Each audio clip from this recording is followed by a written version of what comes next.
Welcome to another boring topic. As the title of one of his multiple biographies says, Steve Jobs truly was an icon. He co-founded Apple Computer in 1977, revolutionized the personal computer industry with the first Macintosh in 1984, triumphantly led Apple into the new millennium with dashing and stylish products like the iMac in 1998 and the iBook in 1999. As the new millennium dawned, Jobs upended the music industry with the release of the iPod and iTunes in 2001, and then went after the phone industry with the iPhone in 2007, whose success allowed him to essentially create the tablet industry with the iPad in 2010. Until his untimely passing in 2011, Jobs seemed unstoppable, and everything he touched, barring one or two things like the G4 Cube, seemed to be exactly what consumers didn't even know they wanted. But in between introducing the Macintosh in 1984 and introducing the iMac in 1998, Jobs went through a period of enormous personal struggle, starting with being essentially fired from Apple Computer and ending up founding a computer company called NeXT that was on the edge of complete bankruptcy when it was purchased by the flailing Apple Computer in 1997. This is the story of that enormous business failure, the failure that changed Steve Jobs from a brash youngster into a more mature and rounded businessman who understood far more about the balance between form and function and the need to produce things that people had clear reasons to buy. It is somewhat of a puzzle to me that the writer of the best all-around biography on Steve Jobs, Walter Isaacson, spends little time on Jobs' time at NeXT in his otherwise excellent biography. To understand how Jobs was able to become the practical visionary who took Apple from the brink of failure to enormous success, it is critical to understand just what he experienced at NeXT. NeXT, which was eventually renamed NeXT Computer before finishing its life as NeXT Software, came into existence on June 20th, 1985, and limped along until its dissolution on February 7th, 1997. Rarely profitable, and selling just a fraction of the computers that were originally envisioned, NeXT nevertheless attracted a small but intensely loyal group of users, but it was never enough for it to fully get off the ground. A 1993 article by the San Jose Mercury News states that, despite years of full-tilt trying, Steve Jobs' NeXT Computer Inc. sold about 50,000 machines, or what Apple Computer Inc. ships in just 6 days. This, in a period when Apple itself was in danger of foundering. Another point of comparison would be the fact that Apple sold its 1 millionth Macintosh in 1987, barely 3 years after its introduction, whereas NeXT had sold a mere 1/20th of that number 4 years after its introduction. But regardless of their modest sales, NeXT's systems had an enormously disproportionate impact. NeXT computers powered Tim Berners-Lee's development of the original web browser and web server, while pioneering gaming company id Software created Wolfenstein, Doom, and Quake, using NeXT computers as development systems. The company also received enormously favorable publicity for much of its life, as Jobs, ever the master showman, displayed his talent for generating great reviews and publicity to full effect. IBM even spent $50 million in October of 1988 to buy a license to use the NeXTSTEP operating system as the operating system for some of its PCs, potentially replacing DOS, although it never actually used it. As a side note, for all of NeXTSTEP OS's unfinished state in 1988, it was probably considerably better than IBM's own OS/2 operating system, which had been updated with a marginal graphical user interface that same month.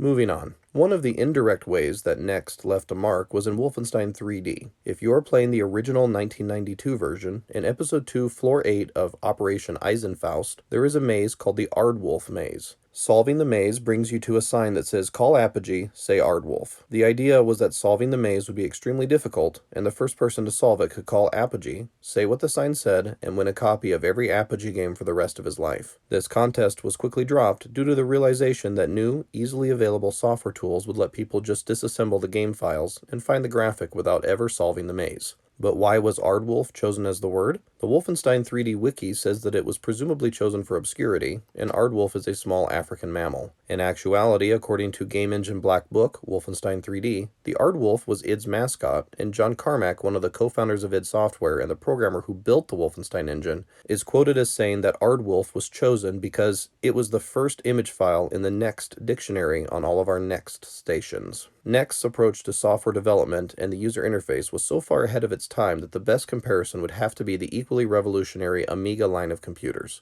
In an interesting contrast, while the Amiga line of computers had poor marketing and great specifications with strong practical uses, NeXT machines consistently had phenomenal marketing and great specifications paired with crippling drawbacks.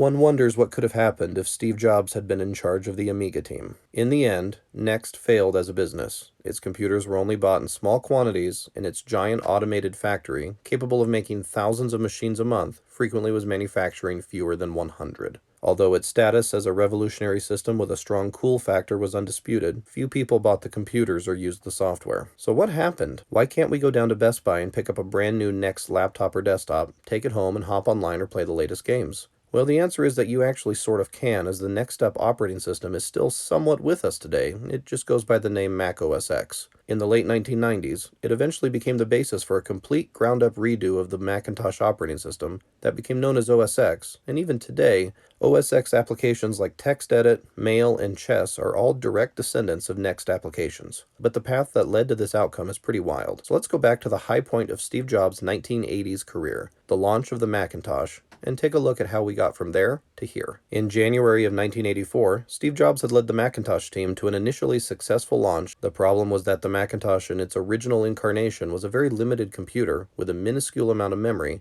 a high price tag, and almost no applications. Even basic word processing was challenging on its tiny 128K of RAM, even less once the RAM needed for the operating system was subtracted, which only allowed for a handful of pages of writing before the computer ran out of memory.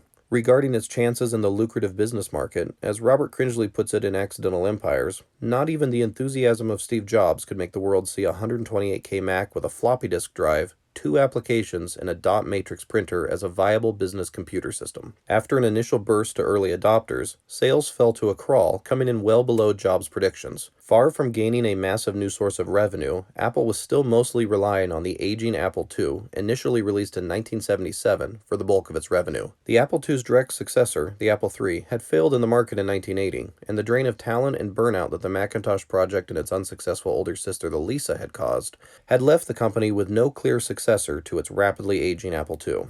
By spring of 1985, Steve Jobs was no longer viewed as Apple's Wonder Boy, and with sales continuing to lag, the Apple board of directors, led by the man Jobs had hand-picked from Pepsi, John Scully, were at odds with Steve. In late spring of 1985, he lost a power struggle and was stripped of all operational responsibilities and demoted to the essentially figurehead position of chairman. Shortly thereafter, Jobs resigned from Apple, saying in a letter, "The company's recent reorganization left me with no work to do and no access even to regular management reports. I am but 30 and want still to contribute and achieve," and left Apple, selling all but a single one of his shares of Apple stock at $18 a share and banking $100 million.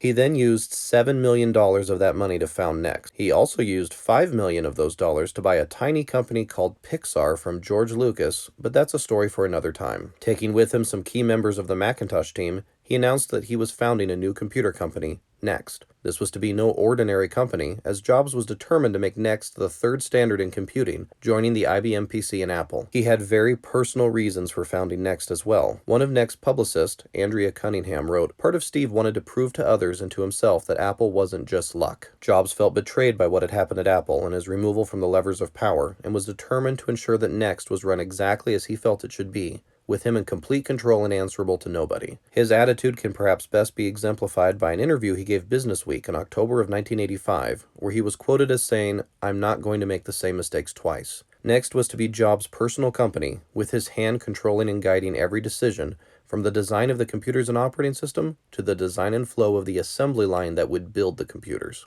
Because Jobs had no intention of starting his new company inside a garage like Apple had been, NeXT was initially started out of his mansion before moving to expensive office space in Palo Alto. Jobs' initial vision for the machine came from a specification floating around the academic community for a machine called a 3M computer, or a machine with a megapixel display, a megabyte of memory, and capable of performing 1,000,000 instructions per second. These theoretical machines would occupy a place somewhere between the refrigerator-sized mini-computers that were very prevalent in higher education laboratories and the relatively low-end PCs that were sprouting up everywhere else. But designing a computer based on a theoretical set of specifications is one thing. Making it attractive and priced enough to be purchased upon release is an entirely different thing. Additionally, the mythical 3M machine was not necessarily the type of machine that would find wide usage outside of a few specialized ones, as many students and teachers were already using contemporary PCs and Macintoshes that were attractively priced for a student's budget, a sweet spot that had been determined to be somewhere around $1,000. Jobs' original stated goal of a final price of $3,000 was pushing things quite a bit as it was. If he couldn't keep it somewhere around that price for at least a base configuration, NeXT was going to be in a very difficult spot. In spite of the enormous pressure to produce a computer and operating system that could be sold at a reasonable price, you would never know it from how NeXT was run. Unlike a typical startup, Jobs acted as if NeXT was already a well-established and financially successful company, spending lavishly on amenities and perks. He even hired legendary designer Paul Rand, the creator of the IBM, UPS, and ABC logos, to do NeXT's own logo. Rand accepted on 3 conditions. He would only turn in one design, he would do no revisions, and he would be paid $100,000 up front. These conditions were cheerfully accepted by Jobs, and he was so happy with the sleek logo that Rand turned in that he actually hugged the designer. Rand also created a pamphlet on what the logo meant and why he had designed it in the way he had. According to Rand, the lowercase e could mean education, excellence, expertise, exceptional, excitement, E equals MC squared. Jobs was also determined to make NeXT the kind of mecca that would attract the best and brightest, the top talent who would be eager to work for a company that valued them and gave perks that were lavish even by Silicon Valley standards of the time. Some of the benefits are enumerated in Randall Strauss's interesting book called Steve Jobs and the Next Big Thing. He writes, NeXT employees were provided health club memberships, counseling services, emergency personal loans up to $5,000, housing assistance in the form of a low-interest loan up to 50% of the employee's annual salary. Initially, all employee compensation was very open and flat. NeXT started out with only 2 salary tiers. Senior staff made $75,000 a year, and every other employee made $50,000 a year. This quickly went away, however, in favor of a far more typical and wider distribution of salaries and stock options. However, all salary and stock grants information remained publicly available to any NeXT employee who wished to publicly look at it in the Human Resources Office. But to get these perks required passing a brutally difficult interview process, similar to the one that Xerox PARC and Jobs' Apple team prior had been famous for. Candidates were peppered with unpredictable questions across multiple interviews, culminating with a final interview with Jobs that could break a candidate who had thus far come through the gauntlet without issue. In Jobs' eyes, only the best people would be able to pass this rigorous screening process. As the team came together, Jobs was also working on putting together the type of organization that could handle the massive goals and growth that he anticipated coming to NeXT in the future. As Strauss puts it, nothing less than $1 billion company would suffice. Jobs did not pause for intermediate goals. He immediately set about building an organization suitable for the $1 billion company. So with a new trendy logo, lavish facilities, a highly motivated and well-paid team, and having survived a lawsuit filed by Apple against NeXT, Steve Jobs was ready to start fulfilling his ambitious goals for his new company. And what were these ambitions? It took a couple years before NeXT finally articulated a mission statement, but this was merely putting onto paper the philosophy and goals that Jobs had been pursuing since the start. In 4 points of trendy, lowercase lettering, NeXT declared that its mission was to build computers that change the world and that our friends can afford to buy, to build a great company so exciting and fulfilling that we can't wait to come to work in the morning, to treat our customers so well that they will love our products and our company, to lead the industry with vision and innovation. Work finally began in 1985. Similar to the way the Macintosh had been designed, NeXT was going to produce both the hardware and the operating system for its computers. The first NeXT computer would simply be called the NeXT computer, and it would run NeXT's custom operating system, NeXTSTEP OS. In the words of former NeXT executive George Cummings, Steve Jobs wanted to build a system that through hardware and software delivered total interconnectivity via networking with the power and performance to drive it all. Provide a new multitasking operating system, but make it user-friendly enough so that everyone could use it effectively. Make the user interface world-class with details never before provided, even if that meant grayscale only to start. Provide a multimedia email system bundled along with the first digital library. Why not introduce a radical storage medium that extended the user's reach from 1.44 megabytes on a single floppy to 256 megabytes on one device? Add a special purpose computer chip to process sound and music, as well as another special chip to support advanced mathematical routines. Provide a system that could easily solve problems the user didn't even know they had. All of this would be achieved using the peak of 1980s technology, delivering an experience that would firmly cement NeXT as the first and greatest entry into what Jobs called the fourth wave of computing.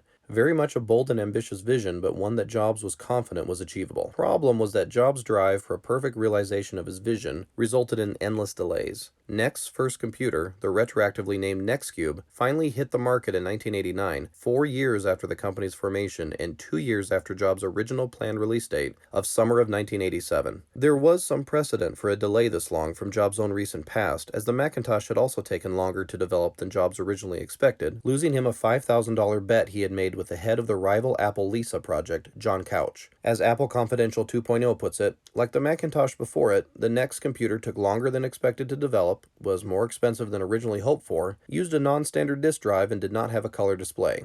And in spite of formally being released in 1989, NeXT only moved about 1,000 systems in total that year, almost entirely to academia. An interesting exercise in Jobs' refusal to accept any compromises to his vision, the NeXTcube was a slick-looking 1-foot by 1-foot magnesium cube packed full of interesting technology that made for excellent press notes and a nice lengthy feature list. Unfortunately, it came with a price tag to match. At launch, the NeXTcube was built around a 25 MHz Motorola 68030 processor, a 68882 math coprocessor, also made by Motorola. It could be configured with 8 to 64 megabytes of RAM and could be outfitted with a 40, 330, or 660 megabyte hard drive. It even had a powerful Motorola 56001 DSP chip for music and sound processing, something no other personal computer had at the time. Instead of a floppy drive, it had magneto-optical removable disks made by Canon, each of which held a whopping 256 megabytes of data, extremely large when compared with the ubiquitous floppy disks that only held 1.44 megabytes. Each disk would be priced at $50, actually well below Canon's cost. Due to the relative expense of hard drives, the $50 price point of the cartridges meant that for many, they would be used in place of an actual hard drive. It also had a 1 megapixel grayscale 17-inch monitor with a resolution of 1120 by 832 pixels. But there were enormous drawbacks to some of the decisions that had been made by Jobs in his quest to design the perfect computer 5 years ahead of anybody else. First of all, only limited quantities of computers were available in 1989, and they were targeted solely at universities. Due to Jobs' decision to focus solely on academia, NeXT had no retail presence at all. Secondly, the starting price for a base configuration had more than doubled Jobs' original goal of $3,000, coming in at a whopping $6,500. And that amount could easily go up quite a bit if you wanted more RAM or a bigger hard drive. This was far more than what the average college student was willing to pay for a machine with almost no software and a black and white display no matter how powerful the machine was and how crisp the display. Thirdly, these machines were only running beta versions of NeXTSTEP OS, as the final version of the operating system still had yet to be completed, making it an even harder sell. End users typically do not react well to a computer with almost no software that is twice as expensive as other offerings and that comes with a buggy, incomplete operating system. After limping through 1989 and into 1990, NeXT finally started pushing their systems into retail distribution, the fruit of a 1989 deal struck with a former Compaq reseller, Businessland. Businessland seemed an excellent choice as a retail partner, having recently passed the billion-dollar sales mark in 1988. They were certainly large enough to market NeXT systems to a far wider audience than the limited range of academia that had previously been NeXT's focus for all of 1989.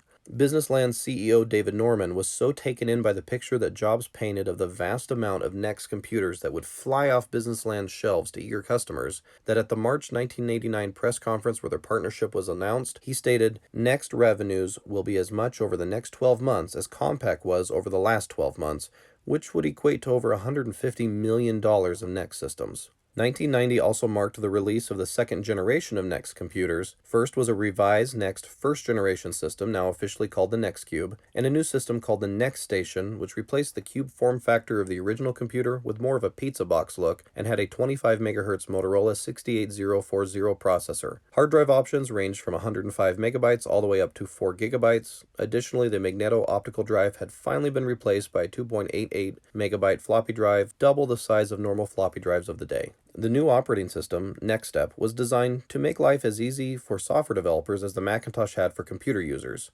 Unfortunately, it was way behind schedule, with its first full release not occurring until September 18, 1989, and even that release was still full of bugs. As recently as April of 1989, one of the few outside programmers working on developing applications for the nascent OS had stated, "Today, it crashes once every 30 minutes. 2 weeks ago, it crashed every 30 seconds. That's a logarithmic pace of improvement, which is putting a brave face on a very real problem."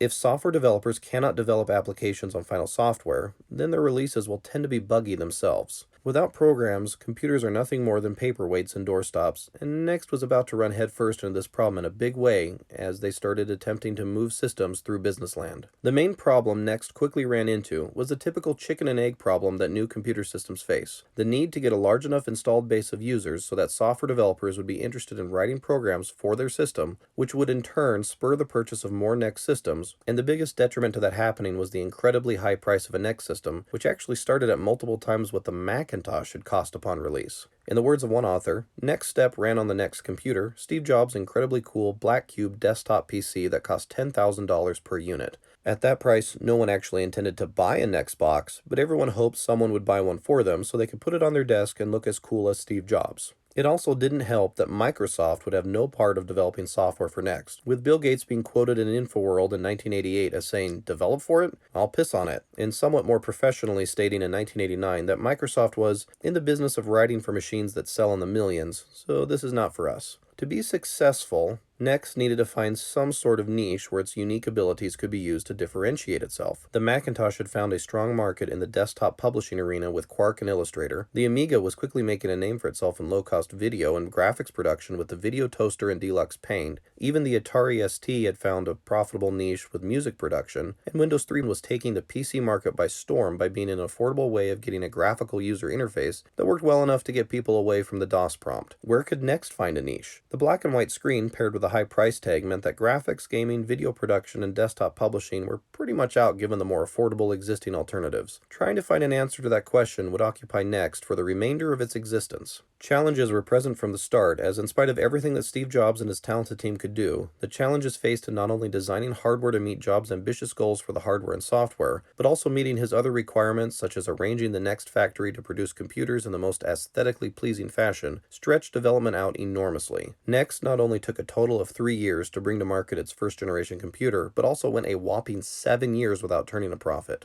NeXT was unfocused and frequently contradictory as a company, as Jobs first took it one way, then another. In light of this, it comes as no surprise that according to NeXT veteran executive George Cummings, until July 1991, although we did have budgets and standard business management metrics, NeXT didn't even have a real operating plan. An operating plan is critical to aligning a company and giving it direction. The definition that Cummings provides in his excellent book on NeXT cannot be improved upon. An operating plan is the business Bible that ensures all parts of the company are pointed to achieving a goal or series of objectives. Lacking an operating plan all but guaranteed that NeXT would lack focus. NeXT continued pushing its hardware and software as the 90s progressed. The new hardware systems introduced in 1990 were upgraded in 1992 to what were called turbo variants, with a processor increased to a 33 MHz 68040 and possible RAM expansions up to 128 megabytes, which was an enormous amount of RAM in the early 1990s. NeXT engineers' use of the 68040 in the turbo variants also came a year before Apple was able to incorporate these new fast chips into competing Macintosh systems. With prices also finally being dropped, the price-to-power ratio of NeXT systems was looking better than ever.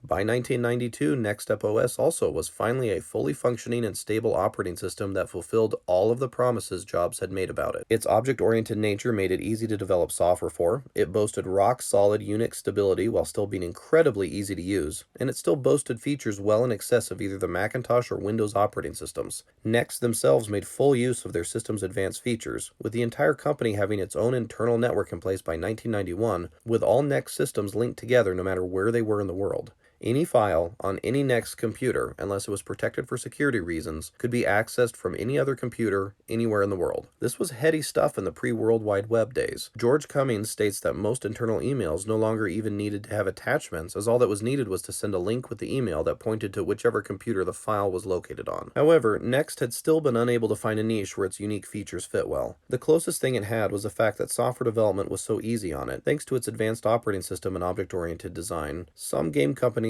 did use it for game development, such as id, as was previously mentioned, but that was a very small market, as most companies saw no need to spend extra money for expensive NeXT systems when existing Windows and DOS systems were so much cheaper and were the target platform for almost all computer games anyhow. By 1993, Jobs finally had to face up to the facts. In spite of the excellent software and high-performance hardware, NeXT was losing money hand over fist and was not sustainable in its current form. With the hardware business such an expensive albatross around NeXT's neck and endless quarters with no profit, the the company was sinking fast. Investors, such as Ross Perot, had already bailed out, and remaining major investor Canon, who had purchased a 16.67% share of NeXT in 1989 for a whopping $100 million, was refusing to throw more good money after bad. But Jobs wasn't willing to throw in the towel just yet, and in 1993 he made drastic changes to NeXT's business model in a final attempt to find a path to profit and a stable business. We will take a look at the outcome of these changes, as well as what eventually happened with NeXT and Apple in the second part of this series.